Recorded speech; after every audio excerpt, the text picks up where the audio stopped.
Hey everybody, welcome to episode 7 of my Musical Moments series. Thanks so much for joining me for what will be, for the first time, a little bit of a sad episode actually. This is an episode about concerts that were not meant to be, music that ultimately would not be heard.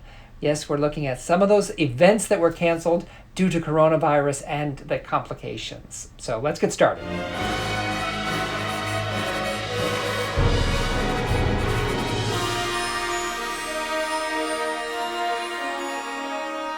That's right, today we're talking about some of those events that just didn't happen. There's been a lot of loss. A lot of people have lost work, some permanently, some in the short term. A lot of people tragically have lost their lives due to complications of this virus. And a lot of time has been lost. Time together with family, with friends, work, etc. There's just been a great deal of loss. And I think certainly there's been a huge loss of music that isn't being made together. And it's kind of what I wanted to talk a little bit about today, and some of the events that were planned that just didn't get to happen. This actual week, I would be beginning the last of my summer gigs. To go without that and to go without the chance to work with those wonderful young musicians has been very strange and definitely a little bit sad this summer. So I thought we'd look back a little and talk about some of the concerts that just unfortunately didn't happen. And I begin with a little bit of a bright spot because with my college orchestra at the University of California, Santa Cruz, we got really, really lucky because we squeaked in just before everything really started to shut down. And the main work on that program was Shostakovich's Fifth Symphony, which we had worked really, really hard on. By far the biggest and most challenging work that orchestra has attempted. And I feel, especially now, so lucky that we were able to do that. Let's hear just a tiny bit of that performance.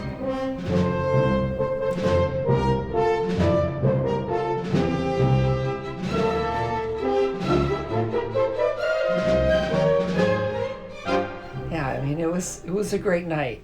And I knew that at the time, of course, but I think now, when you're looking back, because a week later, everything was shut down. And so I feel really pleased to have kind of squeaked in under that deadline before we realized how serious all this was going to be. Just 1 week later, then I found myself back in Michigan and was working on a really great program, Mozart and Mendelssohn. I talk a lot about how I love to pair those two up.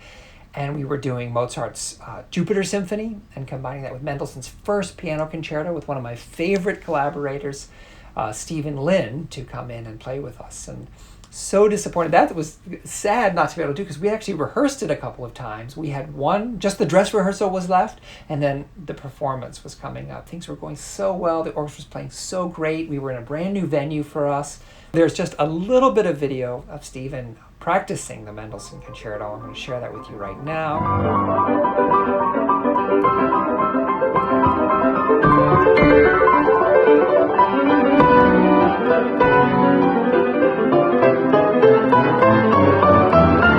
Isn't that amazing? Oh my gosh, I just think the playing there is so exciting and so thrilling. When I asked Stephen, I was like, hey, do you have any video from there? He said, oh yeah, I have this, it's on his Instagram feed. Incidentally, if you want to subscribe to Stephen's Instagram, you can find it right there. Take a look at it. Wonderful guy. Some great photos of him there too, so you should definitely check that out. Great music, great musician, wonderful player, wonderful guy. It's the perfect combination for me, a wonderful musician and a wonderful guy. The other piece in March that we didn't get to do was a concert with the Sequoia Symphony, and oh gosh, this is turning out to be a very sad video. But on that program, the main work on that program was Stravinsky's Petrushka. And I've been super, super lucky. I've had the chance to do all of Stravinsky's major ballet works before, even Rite of Spring, Firebird. Geez, I've done that thing many, many, many times. But haven't actually done all of Petrushka before. I'd done a couple of movements of it, but not the whole thing. So I was really looking forward to doing that work in March. Turning our attention then onto April, I know it's kind of funny that this is so sad, but this is just music, we didn't get to do. And Mussorgsky's Pictures at an Exhibition was the big sort of wrap-up season finale with the Adrian Symphony. And you're hearing just a little bit of that right now. So exciting. Great music. We were going to pair that with Bernstein's Second Symphony, which is his sort of half piano concerto, half symphony, The Age of Anxiety. And we're so looking forward to doing that piece again. I did it a couple of summers ago at Tanglewood with the high school kids there, and Tom Weaver was the pianist, did a great job on it. And I was so looking forward to doing that. So that was a bit sad. And then the major work that closed the Sequoia Symphony season was going to be Haydn's Creation, this great oratorio. And then sort of we turn our attention again, as I mentioned, to the summer. Gosh, there was such great music planned for this summer. Beethoven Symphony No. 8, the Firebird Suite, as I mentioned. So excited to get to share that with these high school kids, because Firebird, just wonderful, wonderful piece. I mean, everybody loves the ending, and it's so exciting. For sure, but it's not just that. There's great stuff in it. Some of the quiet stuff I just think is magical. And I think in some ways, we think of Stravinsky being very rhythmic and very exciting, but we forget how delicate and transparent his orchestrations can be. That's one of the things I love to work on in Firebird. It's just sort of the transparency and the really fine details. So disappointed not to have the chance to do that. Other pieces on that summer program, we're going to do the wonderful Tchaikovsky's Fifth Symphony. We did Tchaik 4 there a couple summers ago. We did Tchaik 6 there 2 summers ago.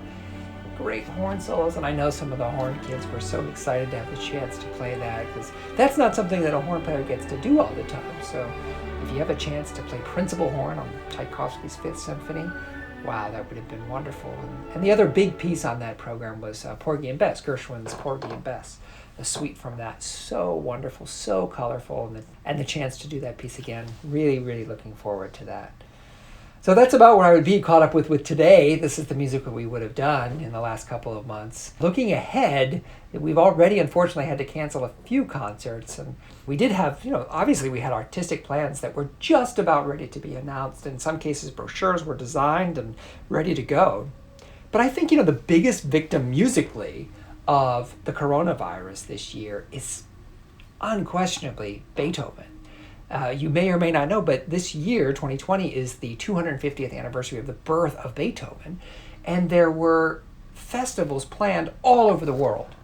I mean, every orchestra was doing something, certainly both the orchestras that I work for. Just this year, my summer included doing 5, 6, 7, and 8, those symphonies of Beethoven. I got lucky because in February we were able to do 6 with the Sequoia Symphony, but that's it. The other concerts have all been canceled. But just for me, that's a drop in the bucket compared to the hundreds, if not thousands, of performances of Beethoven's symphonies that aren't happening. Some orchestras doing all the symphonies in like a week or two.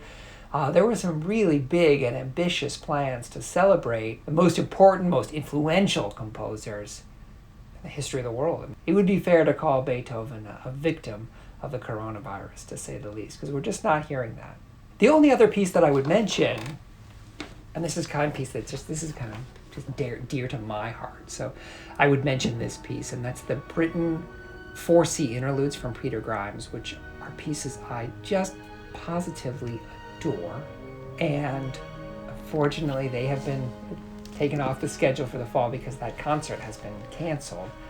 But gosh, I was looking forward to doing those, the chance to do these wonderful interludes, some of my favorite pieces, haunting and beautiful. So hopefully it's something that we can find in the future. So I began with a little bit of a bright note, saying that, hey, I managed to get that one concert in before everything kind of locked down. But I would end with a bright note too, and that's that some of the concerts in particular, we've kind of said, look, this is music that's simply, it's too good not to be heard.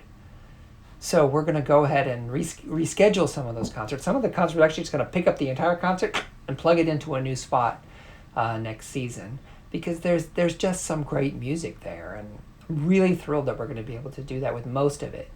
That's a bit of a bright spot in what is a lot of music that isn't being heard today. So in the meantime, if you haven't already, will you click like on that video below? If you made it this far, you must have at least put up with it, so you probably liked it enough to keep going. Go ahead and click like below. Also, if you click subscribe, then we'll let you know when I post one of these in the future. Pretty much every Monday I post one, but just in case, you'll get a little notification if you click subscribe. Until then, thanks very much.